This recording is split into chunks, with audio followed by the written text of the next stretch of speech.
como liquidação de inverno do ar. Que considera o debate político importante na formação da opinião pública e básico na educação para a cidadania. Em questão, é um programa de debates.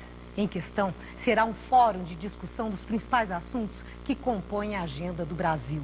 Todas as segundas e sextas-feiras, às 11h30 da noite, aqui estaremos para a discussão dos fatos fundamentais para a vida do país. Nosso assunto nesse programa de estreia é a confiança perdida. Pesquisas de opinião mostram a queda vertiginosa da aprovação popular ao governo Fernando Henrique Cardoso. Nós vamos debater a repercussão das pesquisas no ânimo da população, dos parlamentares no Congresso Nacional e das fontes de produção, empresários e trabalhadores. Vamos refletir sobre o significado dessa desaprovação para a estabilidade da moeda, a retomada do crescimento, a reversão do quadro recessivo. Vamos questionar também se confiança se recupera.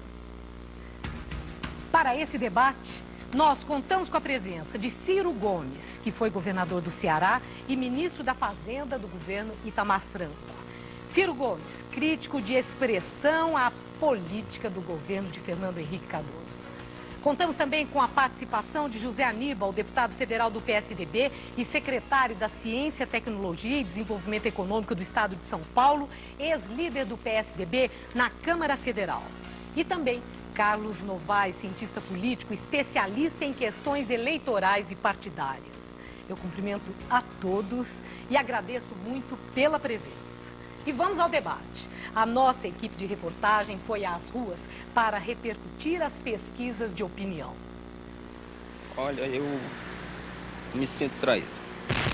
Eu acho que eu fui enganado, eu fui traído. A decepção desses homens não é amorosa, é política. É isso mesmo? Com certeza. No primeiro ano do Plano Real, meu filho estudava em escola particular, eu ia passear 2 vezes por mês à praia, eu tinha passeios, almoçava em restaurantes, eu tinha carro. E hoje em dia eu não tenho mais nada disso. Não posso nem sequer levar meu filho ao parque de diversões. Renato Oliveira é camelô e há 9 anos trabalha no centro de São Paulo. No início do Plano Real, com o que vendia aqui, comprou carro, telefone e conforto para a família. Hoje, o volume de vendas continua igual, mas o faturamento mal alcança para pagar suas contas. Muito triste, porque o Fernando Henrique, no seu primeiro governo, foi o melhor governador, foi o melhor presidente que o Brasil já teve. E no seu segundo governo foi o pior presidente. E hoje a única coisa que me resta é o arrependimento, porque eu não posso pedir meu voto de volta. Não tem como fazer isso. O taxista Jones Melo passa por dificuldades e também perdeu a confiança no presidente.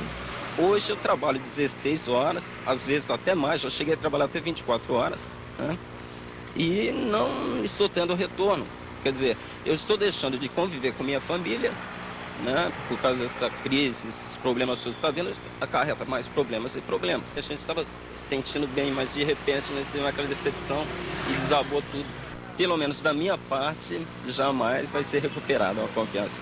Melhor proposta que ele faz, mais assim, promessas boas que ele faça, eu não vou acreditar mais. Confiança perdida, jamais adquirida. Olha, eu queria mandar um recado para o presidente. Tá aqui.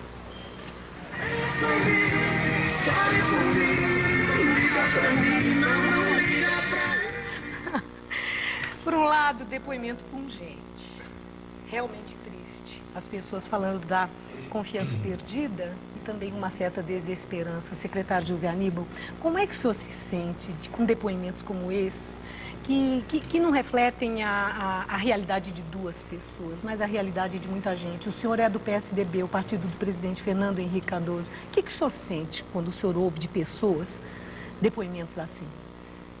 Olha, eu sinto que é preciso trabalhar muito para que o Brasil dê certo. O que nós fizemos, e não fizemos pouco, ainda é insuficiente. Eu acho que se perdeu oportunidades importantes para que a gente pudesse levar a cabo esse procedimento de reformas, inclusive no primeiro mandato, mais especificamente logo após a vitória da reeleição. Foi um momento importante que se perdeu. O governo tinha que ter avançado e concluído as reformas naquele momento. O resultado está aí. Não houve, de qualquer maneira, nenhuma intenção do governo do presidente Fernando Henrique de enganar a população. Ele até disse, 2 semanas antes da eleição, que ele teria que tomar medidas duras após as eleições, não é? Que era preciso avançar mais no ajuste fiscal e medidas emergenciais, etc. A realidade está aí, não vale brigar contra ela. Nós temos que procurar entendê-la e ver como é que supera isso. Eu acho que do ponto de vista político, como disse o governador Mário Covas, a crise é fundamentalmente política nesse momento. O presidente tem um grande desafio: focar de novo a agenda das reformas no Congresso. Se não fizer isso, se desfocar, vai ser muito difícil. Se continuar com essa crise permanente, que tem reflexo muito negativo na opinião pública, é ruim. Eu entendo que o presidente está conseguindo começar a caminhar nessa direção, retomar o foco sobre as reformas, e aí há todo um conjunto de iniciativas que eu acho que também devem ser tomadas. Já passou o tempo até, no certo sentido, para que elas sejam tomadas no campo econômico, com relação ao emprego, com relação a questões que têm a ver com a cidadania e com vontade política do governo. Eu sei que o governo não age só por vontade política, tem uma correlação de forças aí, mas tem que afirmar uma vontade política de estar mais solidário com essa população desencantada. Ciro Gomes, assim, eu acho interessante nesse início de debate a gente refletir sobre assim, as causas dessa perda de credibilidade. O presidente Fernando Henrique Cardoso, ele havia conquistado níveis muito altos de aceitação. E, de repente, essa despencada. Ele compreende, ele disse ontem até, que o povo tem razão, que, na verdade, o povo estava acostumado com a estabilidade da moeda, houve a desvalorização do real e parece que houve um terremoto e as pessoas estão sentindo assim e que isso explica essa despencada nas pesquisas de opinião. O presidente está certo? Deixa eu te dar um abraço, desejar muito sucesso nessa nova estreia. Isso é um espaço muito importante para discutir as coisas brasileiras e já começa com um tema que considero central. O presidente, neste aspecto, nessa frase de dizer que o povo tem razão, ele está sendo sincero e acho que raramente eu vejo o presidente Fernando Henrique tomando essa linha de uma relação um pouco mais respeitosa do sentimento popular. Ele é muito arrogante por sobre todos os outros problemas. Mas quais são as causas fundamentais disso? Elas têm uma natureza objetiva, que é de fácil compreensão, mas tem também uma natureza subjetiva, que é de mais complexa compreensão. A causa objetiva, bastante, não é essa coisa simbólica que eles mistificaram demais, o real. Eu cansei de dizer antes, o real não é um milagre. O real precisa de providências complementares, senão vai dar numa coisa muito ruim. Cansei de tentar avisar. Qual é concretamente a questão? É que hoje, todo o ganho de renda que o Plano Real trouxe para esta população trabalhadora e para a classe média, já foi subtraído e dissipado. Nós voltamos ao estágio de distribuição de renda que tínhamos no país em 1983. Veja que absurdo. Por quê? Porque é uma conta amarga de desemprego recorde só nessa cidade. São 1.800.000 desempregados na cidade de São Paulo. De depressão da massa de salários, porque o salário sendo uma mercadoria nessa engenhoca neoliberal, se você tem uma super oferta de mão de obra, o preço dos salários cai. O sindicato não tem força de fazer os salários ganharem. E há uma inflação consistente, ou seja, o salário cai, o custo de vida sobe, a vida das pessoas está realmente ficando mais difícil. A explosão disso na violência, na deterioração dos serviços públicos, porque todo mundo vai ao serviço público. Pequenos segmentos da classe média, esse comerciante ambulante que falou aí, é um exemplo típico. Ele andou com o filho na escola privada. Ele agora não pode mais pagar a mensalidade escolar, então ele vai buscar a escola pública. Ela não dá vaga, ela não dá qualidade, ela não dá expectativa. E aí já entramos para a questão subjetiva de que o filho amanhã possa ter êxito no vestibular. Então é muito grave esse lado objetivo. E o lado subjetivo é a coisa da confiança e da safadeza, da enganação, da falta de ética, não é? Isso é derivado também da forma com que se constituiu o governo Fernando Henrique no ciclo para a reeleição. Impôs-se ao Brasil um falso plebiscito. O real é um milagre, só o senhor presidente Cardoso sabe fazer esse milagre, e o Lula é o inimigo satânico do real. Se o Lula for, vai botar a perder o real. Meio com o Collor. Lembra que o Collor disse que o Lula ia tomar a poupança do povo? E ele vai lá e faz. o constrangimento da poupança. Mas o povo é bobo? O povo entra num argumento assim como esse? Ou, na verdade, o povo está satisfeito com a estabilidade da moeda? A eleição já não foi uma coisa de satisfação e de entusiasmo. Eu fui um ator deste processo. Eu disputei as eleições presidenciais porque eu queria demarcar um campo de uma oposição àquilo que estava acontecendo, que não se confundia com o radicalismo de goela, que infelizmente caracteriza de forma dominante o petismo no Brasil. Eu queria abrir esse campo e não estou arrependido, aprendi muito, comecei uma caminhada que está me dando muito estímulo de continuar. Portanto, eu posso dizer por dentro, não havia entusiasmo. E já ninguém votou no Fernando Henrique encantado com o Fernando Henrique. Mas levou no primeiro turno. Levou no primeiro turno porque eles tiveram êxito, e aí não é culpa do povo, não é da ignorância do povo, que não é. O povo tem uma sabedoria. Foi toda a estrutura de mediação, políticos, empresários, a grande mídia, dizendo que aquela coisa que estava em processo de discussão era, realmente, é só o Fernando Henrique segura o real, se o Lula for vai ser a tragédia. O Antônio Hermílio foi lá, vai ser uma bomba H se o Lula ganhar a eleição. E o terceiro não existe, faz de conta que ele não existe, para poder não tumultuar essa coisa simbólica. Bom, então eu estou entendendo o seguinte, no seu, assim, na sua concepção, o povo insatisfeito com os resultados da economia, com a recessão, percebendo isso na própria vida e percebeu que houve jogada para a claro, recessão. Porque, veja bem, o salário mínimo, isso? vou te dizer com uma conta exata. Não, Zé, aquele discurso do presidente que você adotou, aquele discurso a classe média prestou atenção. Mas aquele discurso foi feito em linguagem cifrada. Aquele discurso foi discutido com o FMI. Claro que ele disse, eu estava na campanha. Mas foi o seguinte, teve 150 mil discursos, 150 mil programas eleitorais, 150 mil constrangimentos publicitários dizendo que era isso, Fernando Henrique era o único fiador do real, o Lula estava o real a perder. E isso é que estava em discussão. E um belo dia sai o Fernando Henrique num discurso protocolar, com linguagem difícil de ser entendida e não foi decodificado para a sociedade brasileira pela grande mídia ou pelos políticos, etc. Porque todo mundo queria fazer todo mundo sabia, eu estava dizendo antes, vai estourar, o câmbio vai arrebentar, e ele queria então prevenir essa explosão. E fez um discurso realmente dizendo que ia ter medidas austeras, etc. Mas todo mundo gosta de medidas austeras. O que as pessoas estavam, entretanto, era esperando que o salário delas, real, não fosse depreciado. E o salário mínimo hoje vale $70, $68, quando valia $106 naquela data. Divergência, Ciro, porque eu acho que essa redução de salários que você anota não é com esta dimensão. Eu acho que boa parte de quem foi incorporado ao mercado, teve possibilidade de ampliar seu consumo com o real, isso se mantém. Em boa medida isso se mantém. O que houve, definitivamente, e aí o governador Covas tem razão, crise política, é uma dissociação entre o presidente e essa conquista. Até porque houve a desvalorização, mas o reflexo da desvalorização, do ponto de vista de inflação, e sobretudo da inflação sobre os produtos de cesta básica, é um reflexo muito menor. Mas nós temos hoje a moeda já Mas eu quero pedir licença a vocês. Eu quero ouvir o cientista político também. Não. Como o povo vê? Eu acho que é o gancho perfeito para nós ouvirmos o caso do Vale. O povo vê a notícia da gasolina. Esse taxista aí tomou uma pancada de 60% de aumento da gasolina e não tem freguês do outro lado que aguente ele passar. Mas, Carlos Novaes, eu quero ouvir você. Eu peço licença. Quero agora a opinião do cientista político. É interessante. Eu estava vendo ali o que cientistas políticos têm falado como justificativa, como razões causais para a queda da credibilidade de Fernando Henrique. O Marcos Coimbra, da Vox Populi, ele relaciona com o desempenho da economia. Ele acha que não é com a pessoa do presidente, é com o desempenho da economia.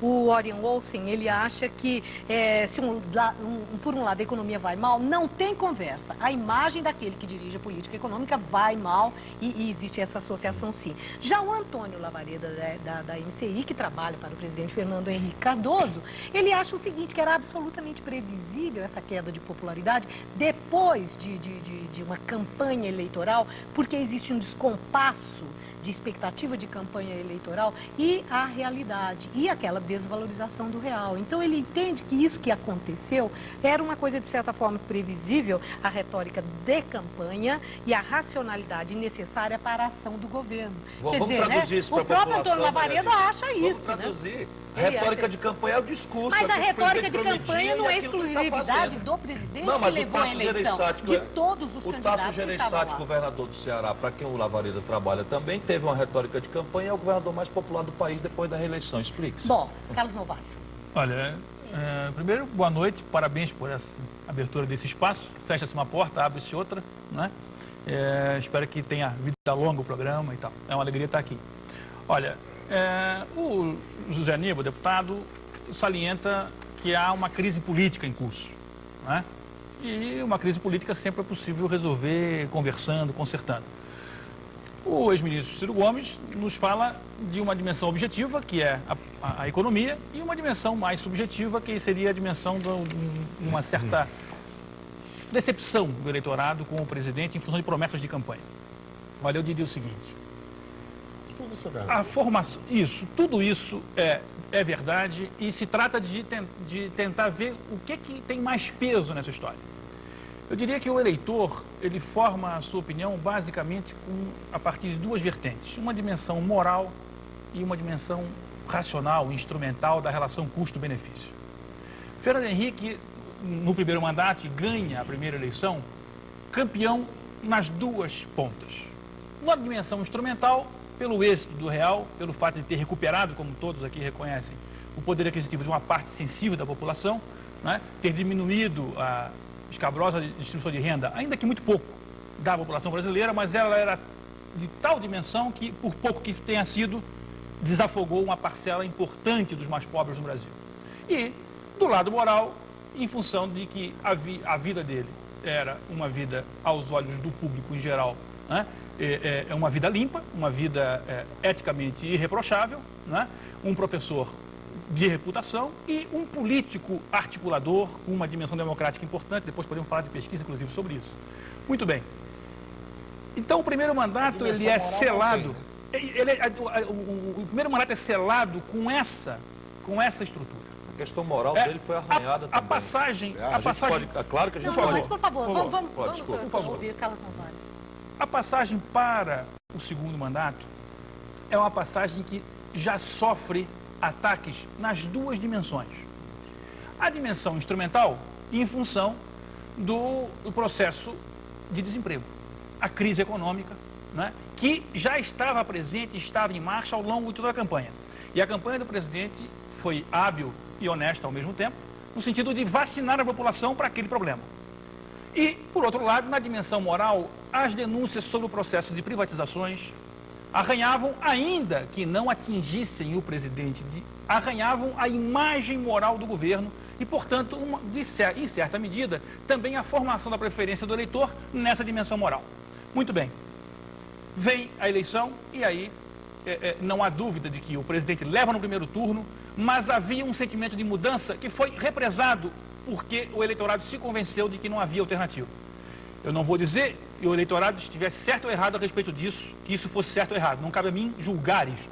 O problema é que o eleitorado se convenceu de que não havia uma alternativa. Foi convencido. Seja porque, de um lado, Lula significava, aos olhos desse eleitorado que votou em Fernando Henrique, uma certa ameaça à continuação, seja porque Ciro Gomes não representava uma alternativa por falta de dimensão institucional na sua campanha. Era um nome muito só, muito solitário e padecia disso. Ora, o segundo mandato, para abreviar então, agora o que nós temos? O ataque pelas duas pontas aumenta, porque na dimensão instrumental, não só o problema do desemprego, mas também a crise cambial, a inadimplência, a quebradeira, tudo isso atinge a dimensão instrumental. A economia e a relação. E no plano moral, o problema de que o Fernando Henrique começa a perder aquilo que era a grande qualidade dele no primeiro mandato, que era a capacidade de coordenar vontades diferentes. Vocês lembram que a primeira campanha do Fernando Henrique, ele dizia assim, ó, o homem que está unindo o Brasil, e apareciam setas vindo da Bahia com a CM e de São Paulo com Covas. Dois homens tão diferentes, e o Fernando Henrique era tão hábil, tão esperto e tão democrático que conseguia articular tudo isso. Isso é que se passou na sociedade. Hoje, Fernando Henrique perde esta pata, começa a perder esta pata, porque o eleitor começa a se perguntar se realmente ele é tão hábil assim e se ele consegue realmente compor com essas diferenças. É claro que aí a conta está excessiva, mas eu também vou abreviar para não ser excessivo e a gente fala de novo sobre isso depois. Eu tenho que fazer um intervalinho. Nós vamos continuar, nós voltaremos depois de um rápido intervalo. E, ao voltarmos, em questão, o significado da confiança perdida.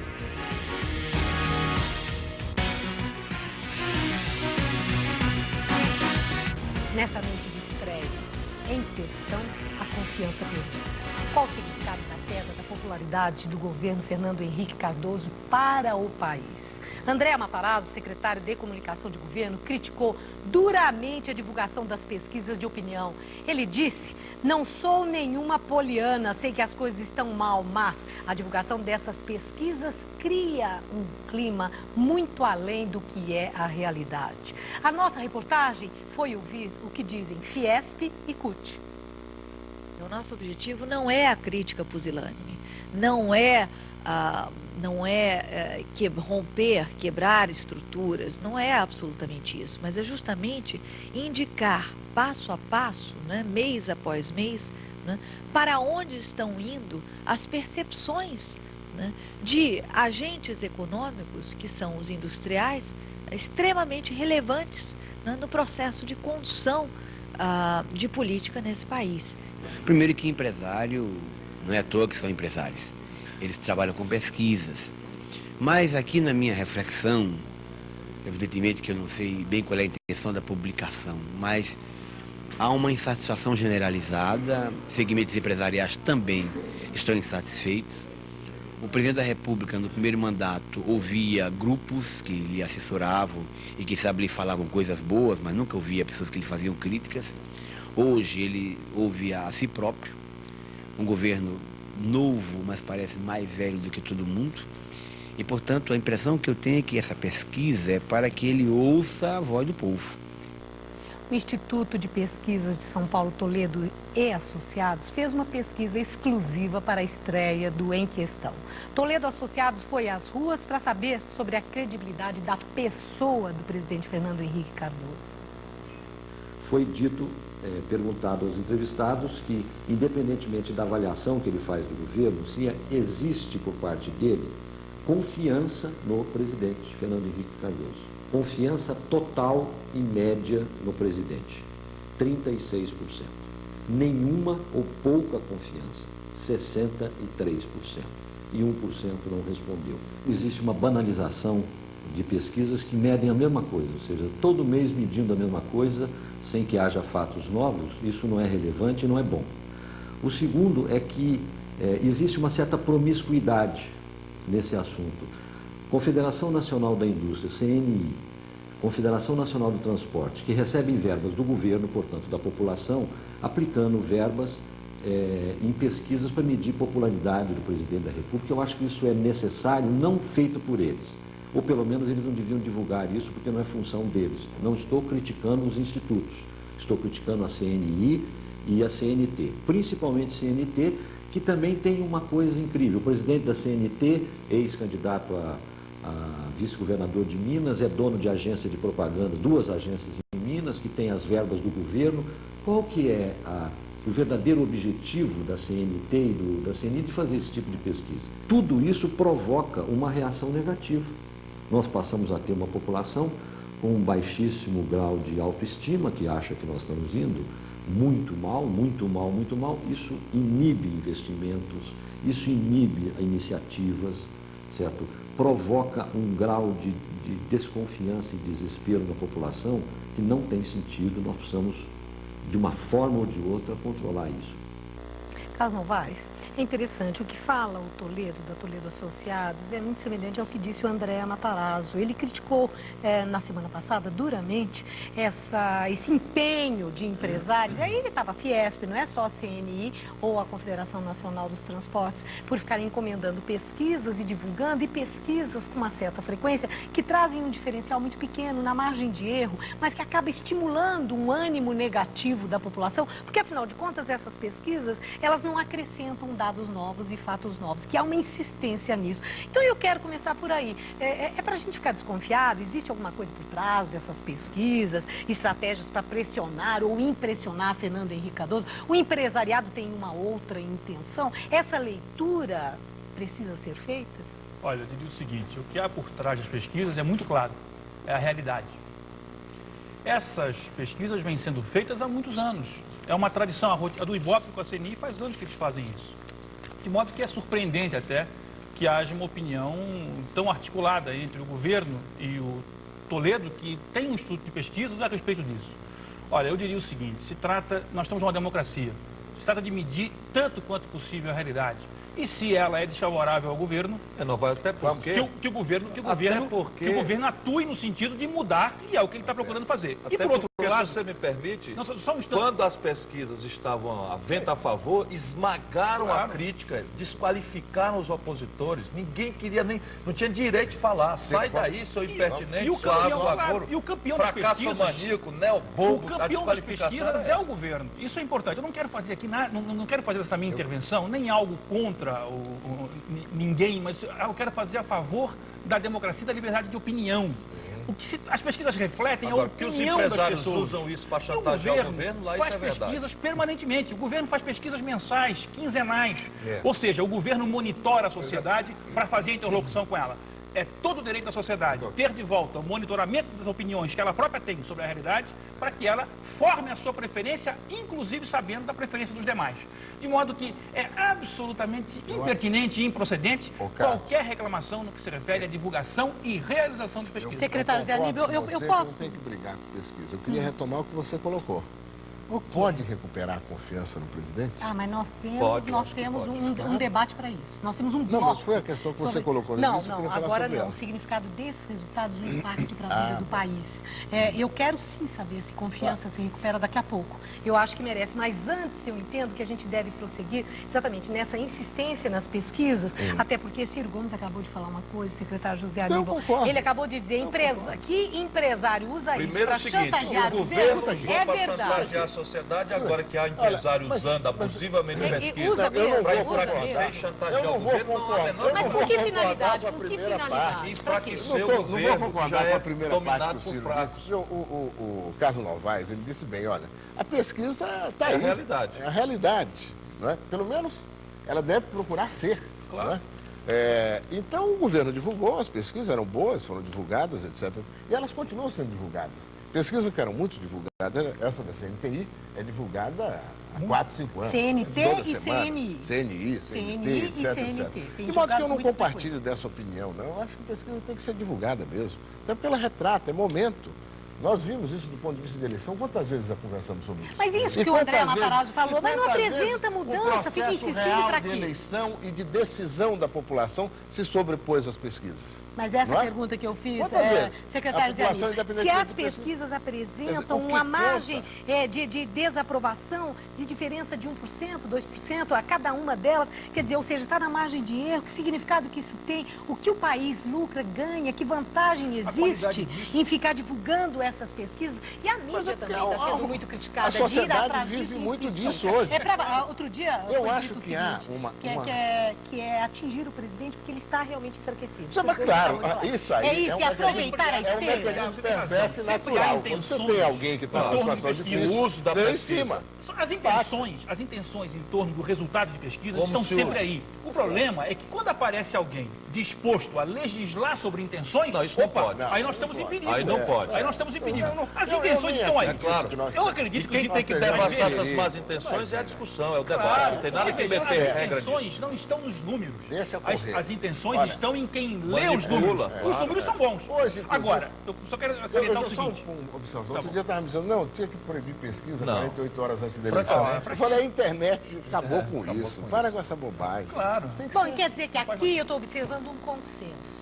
A necessidade da liberdade total para tantas pesquisas. O melhor remédio para o abuso da pesquisa e para o abuso da mídia é a liberdade. Bom, mas e aí a história da chantagem? E a história de o que é que o país ganha? O que é que o país ganha com o uso desse instrumental todo para atingir o presidente da República? É bom para o país? Tem um lado bom que acaba esse monopólio prepotente, vaidoso, alienado que o governo Fernando Henrique representou diante da crítica e da contradição. Que continua, hein? Ontem o presidente teve na mesma recaída... Não, para uma certa oposição que gosta do circo pegar fogo, onde eu não estou. A minha posição é muito crítica porque eu sou contra esse governo e sou contra essa oposição maluquete também aí que quer incendiar as coisas, esticar a corda, isso não interessa para ninguém. Eu acho que agora a gente tem que construir um caminho que seja uma oposição capaz de criticar, mas assumir a responsabilidade por construir a variante por onde o país pode sair desse atoleiro, desse marasmo. Agora, pesquisa. A CNT, por exemplo, essa CNT fez essa pesquisa claramente nas vésperas de negócio de caminhonaço, foi um lobby, foi um lockout, coisa de interesse de transportadores, para enfraquecer e fragilizar. E eu sei porque, de novo, vou denunciar aqui, eles fizeram uma lista de possíveis candidatos a presidente da República e tiraram o meu. Que simplesmente em todos os institutos, estou agora em segundo lugar, eles tiraram o meu. Por quê? Porque eu esculhambo com eles também, não é? Aí vão agora somar a voz com esses picaretas que ficam usando essas pesquisas e estavam lá usando as outras pesquisas também em favor do governo para massacrar o país? Não, a gente tem que separar o joio do trigo. Mas qual é a forma de fazer isso? Espaços como o teu. Deixa tentarem manipular, não há na democracia um regime de paternalismo. A sociedade tem que se procurar conhecer um pouco melhor as coisas, interpretar um pouco melhor as coisas, não se deixar manipular por esses instrumentos bobocas, simplórios, que até agora têm tido eficácia. Bom, agora tem um detalhe, ainda em relação ao resultado de tudo isso, não apenas a questão da utilização das pesquisas, mas o resultado dessas pesquisas. O que significa, secretário José Aníbal, para o país, para a superação das dificuldades na economia, para a reversão do quadro recessivo, o presidente da República ter uma imagem tão desgastada e, considerando as últimas pesquisas divulgadas, progressivamente, esse desgaste é progressivo. O presidente fraco não interessa a ninguém. E na economia, há muitos economistas que reconhecem sinais vitais, possibilidades de retomada de algum crescimento ainda nesse segundo semestre. Ilusão de ótica. Se é ilusão, a gente ainda não sabe, mas há pessoas que acreditam. Por favor, não caia nesse erro. Mas, secretário Zé Aníbal, o descrédito do presidente e a vida do país e a superação dos problemas. Claro que eu acho que os resultados que as pesquisas estão mostrando não ajudam. Não ajuda do ponto de vista político, da base parlamentar, etc, etc. Agora, claro, do ponto de vista de opinião pública, agora, do ponto de vista do governo, pode e deve ajudar. Claro. O governo tem que entender a humildade isso como uma situação que está aí colocada de fato sobre a qual precisa trabalhar. Mas o que é que ele tem que fazer? Correr atrás desses resultados? Mudar de rumo.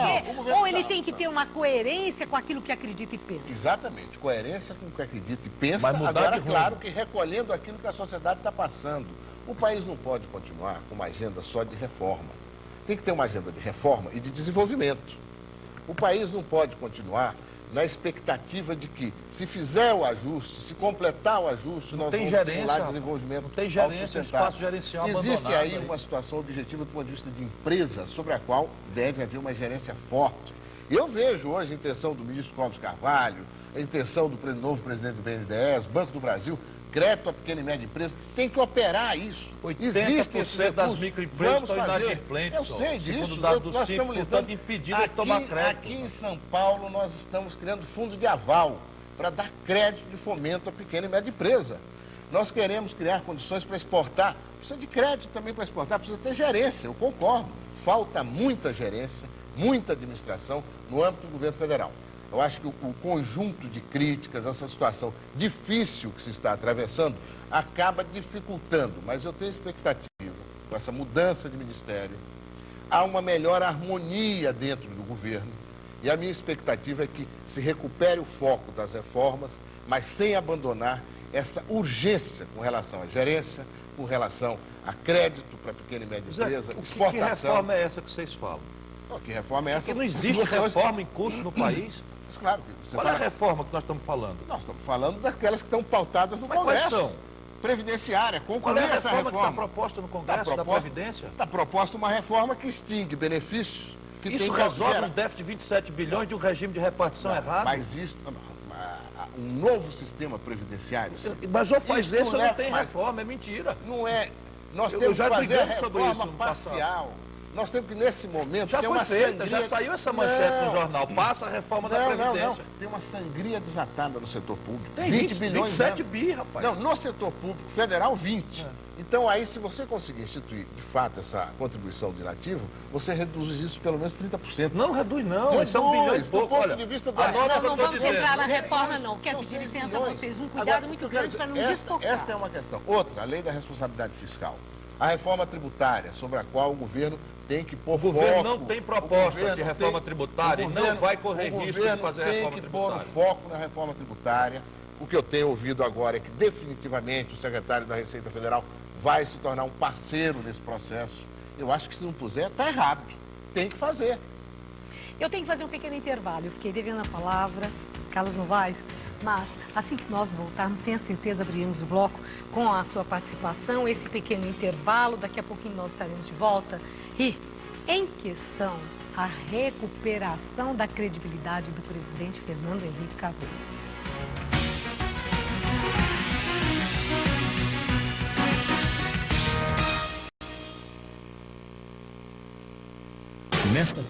Muito bem, de volta ao debate.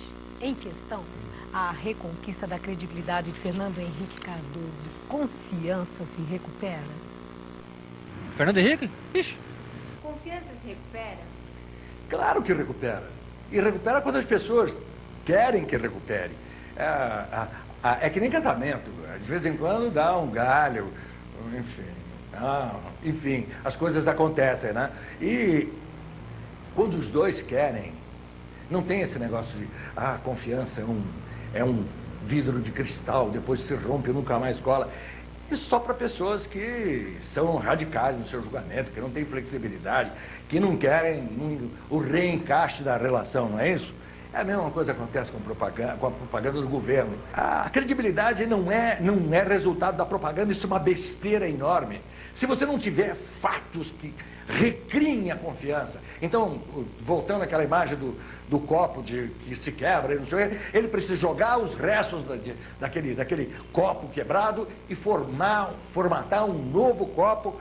Mas para fazer esse novo copo, ele precisa saber qual é o formato desse novo copo que as pessoas querem. Se ele acha que Jesus Cristo vira a terra e ele se candidatar a alguma coisa para ver se o povo ainda acredita em mais alguém, porque olha, tá difícil. Carlos Novaes, eu quero retomar essa questão da recuperação da confiança.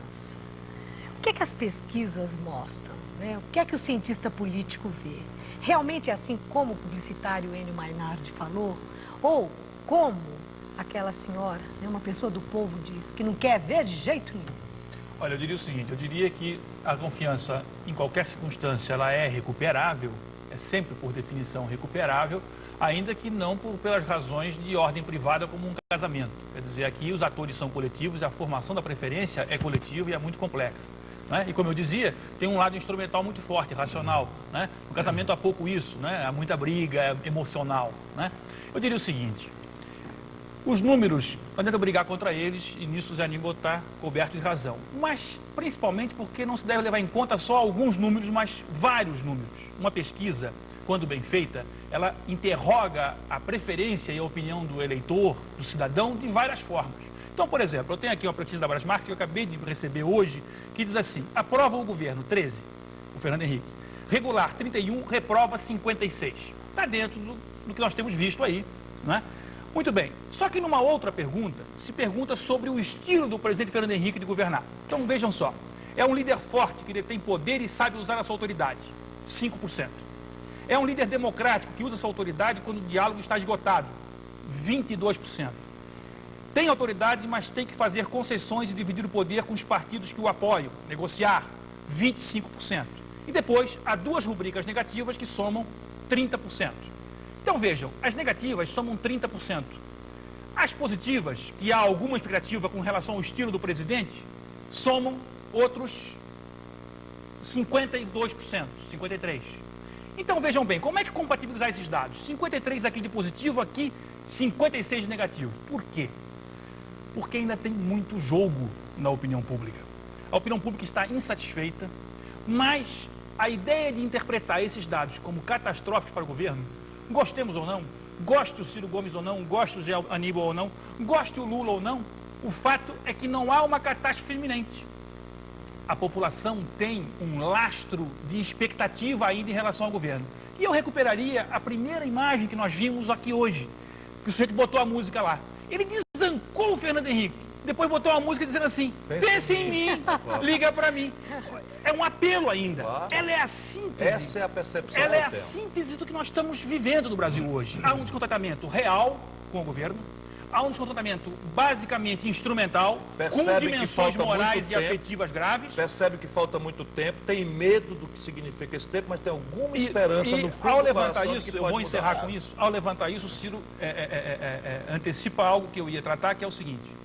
Existem dois calendários diferentes aí. O calendário das exigências políticas que está posto sobre o presidente é um calendário que termina o ano que vem, porque tem eleição em 2000. O calendário das exigências econômicas sobre o presidente é até o final do mandato dele.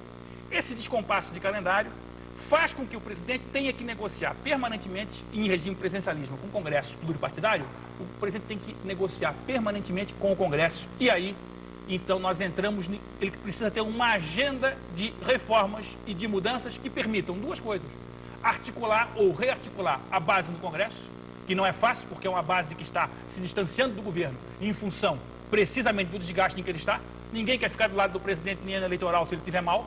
Não é? E aí, se nós olharmos a avaliação do ACM, na mesma pesquisa Brasmark, ela é melhor que a do presidente, o que mostra que a estratégia do ACM de se distanciar do presidente surtiu efeito nesse momento. Ele é aliado, mas se distancia na hora ruim, e aí a avaliação dele é um pouco melhor. Mas o presidente tem que renegociar e reestruturar o Congresso, e, por outro lado, tem que efetivamente fazer reformas que permitam a recuperação do desemprego e conter a inflação. É quase a quadratura do círculo. Vamos ver como é que isso se resolve. Mas, Ciro Gomes, o senhor já foi governador do Ceará, aquele que ocupa o executivo. Essa questão da confiança, da credibilidade, no caso de Fernando Henrique, a recuperação, ela acontece por ser consequência de ação de governo ou é necessário sim uma estratégia de marketing, de convencimento, que o homem merece confiança? O maior erro, inclusive boa parte dos erros políticos que se é cometido em Brasília ultimamente, é achar que o fenômeno político se resume a um assalto publicitário da opinião pública. Isto é uma bobagem nominável. Estratégia de marketing não funciona? Uma bobagem nominável. Estratégia de marketing é muito bom para comunicar e pôr luz sobre fatos importantes. Agora, eu acho que é uma agenda, eu espero, sonho, desejo, porque o país não aguenta um governo destruído, confinado no palácio há 3 anos e uma oposição achando que vai empichar um governo que acabou de ser eleito. Então o país não aguenta essa agenda. Então eu espero muito que haja uma mudança. E acho que a gente poderia sistematizar uma compreensão. Eu acho que há 3 erros e o conserto disso começa do terceiro para o primeiro. O primeiro erro é um erro de modelo econômico. Um país que está devendo 400 bilhões de reais e que vai pagar todos os impostos que o povo paga de juro para banco, sem deixar nada para resolver as tarefas do Zé Aníbal, de fundo de aval, ou de infraestrutura do país, ou de serviço público de saúde, de educação, ou de poupança para financiar o desenvolvimento, não tem saída. Tem que mudar esse modelo econômico. E aí tem toda uma variável que pode ser discutida. Segundo, um modelo de interlocução política. Este governo associou-se com a escória política do país, com os bandidos, os canalhas, os pilantras, os ladrões, os fisiológicos do país. Este governo abraçou-se com eles por causa da agenda da reeleição. E agora, eles estão querendo a fatura disso. Tem que mandar eles para o mar. E o país ter coragem, o presidente da República. O que é mandar para o mar? Mandar para o mar é para a rua. Mas como é que constrói maioria no Congresso? Não, a maioria na opinião pública. Na opinião pública, olha, trocando a interlocução. Não será com a escória que nós vamos mudar o Brasil. Esse é um erro grave. Você achar que vai fazer a agenda da escória política no Brasil, porque o Congresso exige. Acho que a agenda da escória será sempre a agenda da escória. A agenda da escória é a agenda da escória. Negociar agora, com ele só é para fazer a agenda da escória. Mas há um terceiro erro. Há um terceiro erro que é um erro de atitude. Encerrando, Ciro Gomes, eu encerro agora. Um erro de atitude pessoal. O presidencialismo vulnera-se às instituições a esse atributo pessoal. O presidente ontem, no que dizia que a opinião pública tinha razão, chamou a oposição de sem rumo. Os sem rumo. O que ele colocou? Uma pitadinha a mais de radicalismo. Quando a atitude deve ser outra. O povo tem razão, eu estou fazendo o que eu posso, mas eu quero conversar com os meus críticos. Eu quero conversar com os meus críticos. Ele manifestou, ele falou, olha, ele citou meramente adjetivo. Eu sou muito crítico, ele me chamou para conversar lá, eu saí de lá assustado. Ele queria, na verdade, tirar uma fotografia. Certo. Ridículo. Secretário José Aníbal. Eu queria dizer o seguinte, o presidente não se associou à escória para a reeleção. Opa, quer que eu nomeie? Eu estou acostumado a nomear. O Maluf é de qual campo da política? Vamos logo provocar no seu filho. O Maluf é de qual campo da política? Calma, deixa eu falar. Não, eu estou calmo. Eu estou dizendo é o seguinte, quando nós iniciamos o governo Fernando de que campo é o Maluf? Quando nós iniciamos o governo, vamos chegar lá, quando nós iniciamos o governo Fernando Henrique Cardoso, nós tivemos uma opção. O Arthur da Távola mencionou isso, escreveu até um brilhante artigo na época. Ele disse, infelizmente, não é nenhuma opção que nós fizemos, infelizmente, as forças com as quais nós estamos podendo articular a aprovação desse projeto de reforma patrimonial. Projeto de reeleição. Isso é o que precisou dessa No gente. primeiro momento, o que foi que nós fizemos? Nada. Quebra de monopólio, passou início com de apoio do reforma mundo todo. administrativa, Passou com apoio início de da todo reforma mundo. previdenciária. Como passou, Ciro? O Não, PT votou contra. aquela agenda de 95, a agenda de 95 passou tudo. Não era agenda Não houve proposta no governo, não houve proposta do executivo em que ele se empenhasse tanto com a reeleição. Compra de votos. Compra de votos na Câmara. Senhores, eu quero pedir um minutinho, por favor. Carlos Novaes, Ciro Gomes, concluindo, secretário José Aníbal. Aconteceu. O maior empenho que o presidente colocou, e eu era líder do PSDB, foi no primeiro semestre de 95 iniciar o procedimento de reforma. Havia uma enorme, havia uma enorme relutância nos partidos, inclusive em líderes partidários, uma tendência a prorrogar sistematicamente até um dia que o presidente disse, olha, não dá mais. Ou nós votamos ou não votamos. Vamos ver quem estiver a favor, está a favor. Quem não estiver, não está. Desculpa, José, essas não forças pode ser políticas, Brasil, não. essas... Eu presenciei. E eu rompi com o PSDB por causa disso. Eu presenciei. Eu rompi com o PSDB por causa disso. Saí do partido. E o desdobramento dessa aliança, que foi construída a cada votação, também foi até o processo de reeleição. Eu acho que depois de votada a reeleição, aí sim, o governo cometeu um erro. Acho que era o momento de intensificar os procedimentos no sentido de reforma, mas ele não tinha mais lastro. De avançar. Claro que tinha. Não tinha. Deixou o lastro no caminho. Deixou o lastro no caminho da A reeleição. votação da reeleição deu ao presidente uma legitimidade, uma condição de operação extraordinária, porque se antevia a possibilidade de reeleição dele um ano e meio depois. Ele tinha uma condição especial ali. E eu não estou olhando para o passado, não. Eu quero o futuro. Ciro Gomes, Joga a história agora um rápido intervalo e nós vamos voltar para as considerações finais. Nós vamos chegar aí, não propriamente a uma conclusão, mas a retomada dos principais argumentos sobre o significado da queda de credibilidade do presidente Fernando Henrique Cardoso para o país e se o presidente tem chance.